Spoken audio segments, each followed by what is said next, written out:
خودی کی اہمیت۔ ایک شخص نے کہا، میں یہاں ایک چیز بھول گیا ہوں۔ فرمایا، دنیا میں صرف ایک چیز ایسی ہے جسے کبھی فراموش نہیں کرنا چاہیے۔ اگر تجھے باقی سب چیزیں بھول جائیں اور یہ ایک چیز یاد رہے تو کوئی ڈر نہیں، اور اگر تو باقی سب چیزوں کی خاطر میں نہ لائے اور یاد رکھے اور ایک چیز کو فراموش کر دے تو نے کچھ بھی نہ کیا۔ یہ ایسا ہی ہے کہ ایک بادشاہ نے تجھے ایک خاص کام کے لیے کسی گاؤں بھیجا، تو گیا اور تجھے راستہ میں 100 کام بھول گئے، مگر وہ کام جس کے لیے بادشاہ نے تجھے بھیجا تھا وہ تجھے نہ بھولا، تو یوں سمجھ کہ تو نے کوئی بھی کام فراموش نہیں کیا۔ بس انسان اس دنیا میں ایک خاص کام کے لیے آیا ہے اور وہی ایک مقصد ہے۔ اگر وہ اسے نہ بھولا تو گویا وہ کچھ بھی نہ بھولا۔ ہم نے یہ خاص امانت آسمانوں اور زمین اور پہاڑوں کو پیش کی تو انہوں نے اسے اٹھانے سے انکار کر دیا اور اس سے خوف کھایا، اور انسان نے اسے اٹھا لیا، بے شک وہ اپنے حق میں ظالم اور جاہل تھا۔ وہ امانت ہم نے آسمانوں کو پیش کی، وہ اسے قبول نہ کر سکے۔ دیکھو، اس سے کئی کام ایسے ہوتے ہیں جس سے عقل دنگ رہ جاتی ہے۔ پتھر کو لال اور یاقوت بنا دیتا ہے، پہاڑوں کو سونے اور چاندی کی کانیں بنا دیتا ہے، اور زمین کی نباتات کو جوش میں لاتا ہے اور زندہ کرتا ہے، اور اسے بہشت عدن بنا دیتا ہے۔ زمین بھی دانوں کو قبول کرتی ہے اور پھل دیتی ہے، عیبوں کو چھپاتی ہے اور سدھا عجائبات ایسے پیدا کرتی ہے کہ ان کی شرح نہیں ہو سکتی۔ اسی طرح پہاڑ بھی گوناگوں معدنیات پیدا کرتے ہیں، یہ سبھی کچھ کرتے ہیں، لیکن ان سے ایک کام نہیں ہوا، اور وہ کام انسان نے کر لیا۔ چنانچہ خدا نے کہا، ہم نے بنی آدم کو بزرگی دی، اس لیے یہ نہیں کہا ہم نے بزرگی دی آسمانوں اور زمین کو۔ بس انسان نے وہ کام کر دکھایا جو نہ آسمانوں سے ہو سکا، نہ زمینوں سے اور نہ پہاڑوں سے۔ جب وہ کام کر لیا تو ظلم اور جہالت کی خود ہی نفی ہو گئی۔ اگر تو یہ کہے کہ اگر میں ایک کام نہیں کرتا تو نہ صحیح، بے شمار دوسرے کام تو کرتا ہوں۔ یاد رکھ کہ انسان کو ان دوسرے کاموں کے لیے نہیں پیدا کیا گیا۔ یہ تو ایسا ہی ہے کہ تو ہندوستانی فولاد کی انمول تلوار جو بادشاہوں کے خزانوں ہی میں ملتی ہے لائے اور اسے گوشت کاٹنے کا چھڑا بنا لے کہ میں اس تلوار کو بیکار نہیں رکھتا۔ اس سے یوں کام لینے میں مصلحت ہے، یا تو سونے کی ایک دیگ لے آئے اور اس میں شلجم پکانے لگے، حالانکہ اس کے ایک ذرہ سے 100 دیگیں ہاتھ آتی ہوں، یا ایک جو ہر بار تلوار کا ٹوٹا ہوا ہو برتن لٹکانے کے لیے کھونٹی بنا لے اور کہے کہ میں مصلحت اسی میں دیکھتا ہوں کہ برتن کو اس پر لٹکاؤں۔ تلوار میرے پاس بیکار نہیں ہے۔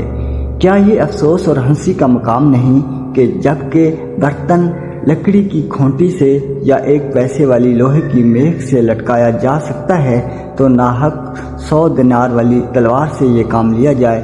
کیا یہ عقل کی بات ہے؟ خدا تعالیٰ نے تیری بڑی قیمت مقرر کی ہے۔ وہ فرماتا ہے، خدا تعالیٰ نے مومنوں سے ان کی جان اور مال کو خرید لیا ہے کہ ان کے بدلے انہیں جنت دے گا۔ اپنے آپ کو سستا نہ بیچ، کیونکہ تیری قیمت بہت زیادہ ہے۔ خدا تعالیٰ فرماتا ہے کہ میں نے تمہیں تمہارے اوقات، تمہارے جانیں، تمہارے مال اور تمہارے روزگار تم سے خرید لیے ہیں کہ اگر یہ سب چیزیں مجھ پر صرف کرو گے اور مجھے دو گے تو ان کے بدلے میں تمہیں ہمیشہ کے لیے بہشت دوں گا۔ میرے نزدیک تیری قیمت یہ ہے، اگر تو اپنے آپ کو دوزخ کے بدلے فروخت کر دے تو اس حالت میں تو اپنے آپ پر ظلم کرے گا۔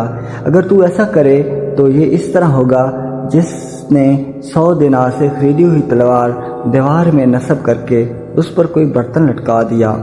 ہم اصل بات کی طرف آتے ہیں تو بہانہ پیش کرتا ہے کہ میں اپنے آپ کو دنیا کے کاموں میں لگائے ہوئے ہوں، میں فقہ، حکمت، منطق، نجوم، طب وغیرہ جیسے علوم حاصل کر رہا ہوں۔ آخر یہ سب کچھ تیرے ہی لیے ہے۔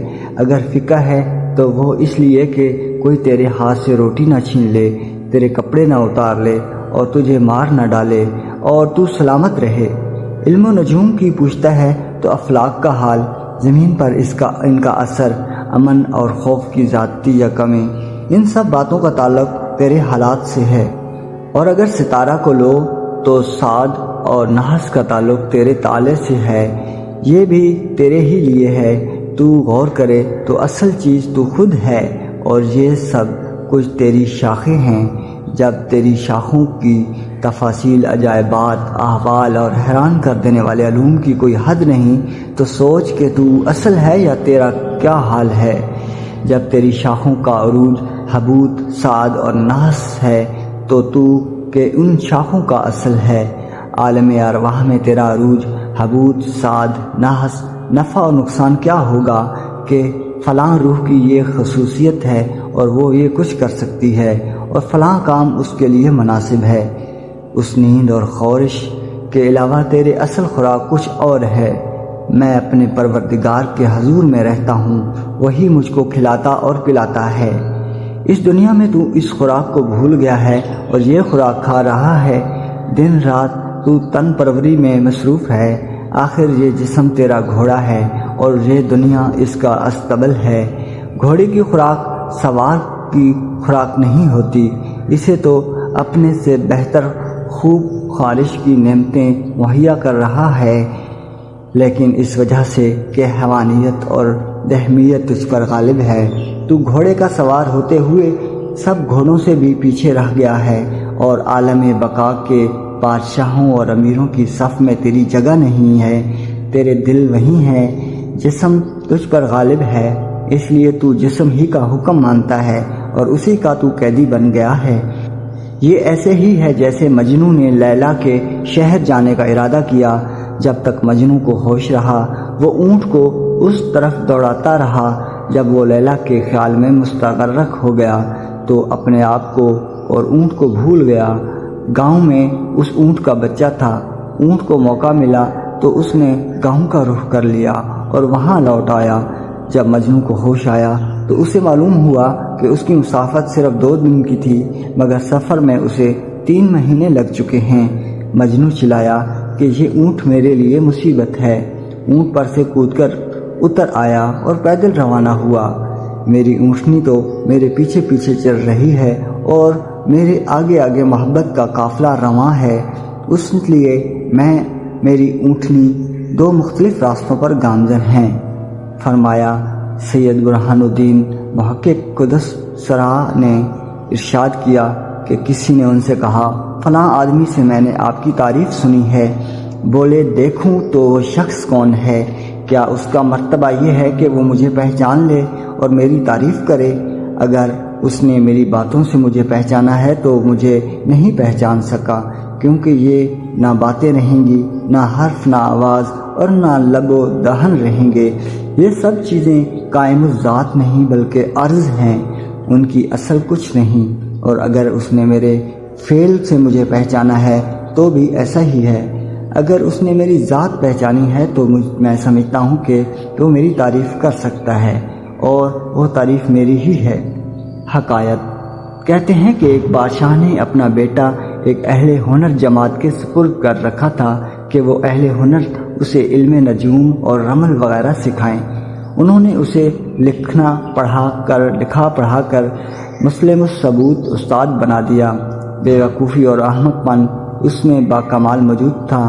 ایک دن بادشاہ نے انگوٹھی اپنی مٹھی میں دبائی اور بیٹے کا امتحان لیا۔ کہا، بیٹا مجھے بتاؤ کہ میری مٹھی میں کیا ہے؟ اس نے جواب دیا، آپ کی مٹھی میں کوئی ایسی چیز ہے جو گول ہے، زرد ہے اور اندر سے خالی ہے۔ بادشاہ نے کہا، جب تو نے اتنی ساری نشانیاں ٹھیک ٹھیک بتا دی ہیں تو اب حکم لگاؤ کہ وہ کیا چیز ہے۔ وہ بولا، اسے دفع ہونا چاہیے۔ بادشاہ نے کہا، بیٹا تو نے کئی بڑی مشکل نشانیاں بتا دیں جن سے عقل وردہ حیرت میں پڑ گئی، لیکن یہ چھوٹی سی بات تیرے علم اور عقل میں کیوں نہ آئی کہ دفع جتنی بڑی چیز مٹھی میں نہیں آ سکتی۔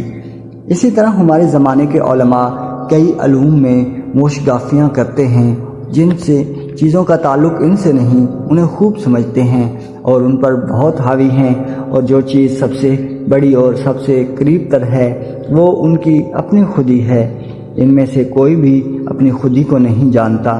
چیزوں کی حرمت و حلت کے متعلق یہ فتویٰ دیتے ہیں کہ یہ چیز جائز ہے اور وہ چیز ناجائز، یہ چیز حلال ہے اور وہ حرام، لیکن ان میں سے اپنے آپ کو کوئی نہیں جانتا کہ وہ حلال ہے یا حرام، جائز ہے یا ناجائز، پاک ہے یا ناپاک۔ بس اس کا یہ خلا، زردی، نقش اور گولائی سب عارضی ہیں، تو اس آگ میں ڈال دے تو ان میں سے کچھ بھی باقی نہیں رہتا۔ ذات سب کی مارا ہے۔ وہ چیز جس کی نشانی بتاتے ہیں وہ علم، فعل اور قول سے ایسے ہی ہوتی ہے، اور جوہر یعنی اصل ذات سے اس کا کوئی تعلق نہیں ہوتا۔ ان سب چیزوں کی بقا باقی رہنے والی چیز کی ذات ہی ہے۔ ان کی بتائی ہوئی نشانیاں ایسی ہیں، یہ وہ سب نشانیاں بتا دیتے ہیں اور ان نشانیوں کی تشریح خوب کرتے ہیں، اور آخر میں حکم لگاتے ہیں کہ مٹھی کے اندر دف ہے۔ جو چیز کے اصل ہے اس کی انہیں خبر نہیں ہوتی۔ میں پرندہ ہوں، بلبل ہوں یا طوطی ہوں، اگر وہ مجھے کہیں تم کسی اور قسم کی آواز نکالو تو وہ مجھ سے یہ نہیں ہو سکتا، کیونکہ میری یہی آواز ہے، میں کسی دوسری طرز پر نہیں بول سکتا۔ اس کے برعکس اگر کسی نے پرندہ کی آواز سیکھی ہے تو وہ خود پرندہ نہیں ہے، وہ صیاد ہے اور پرندوں کا دشمن ہے۔ وہ پرندوں جیسی آوازیں اس لیے نکالتا ہے کہ اسے پرندہ سمجھیں۔ اگر انہیں حکم دیا جائے کہ اس آواز کے علاوہ تو کسی اور رنگ کی آواز نکال تو وہ بھی نکال سکتا ہے، چونکہ پہلی آواز بھی اس کی مانگی ہوئی تھی اور اس کی اپنی نہیں تھی۔ وہ کسی دوسری قسم کی آواز بھی نکال سکتا ہے، چونکہ اس نے دوسرے لوگوں کا مال چرانا سیکھ لیا ہے۔ وہ ہر گھر کا مال اپنا ظاہر کر کے دکھاتا ہے۔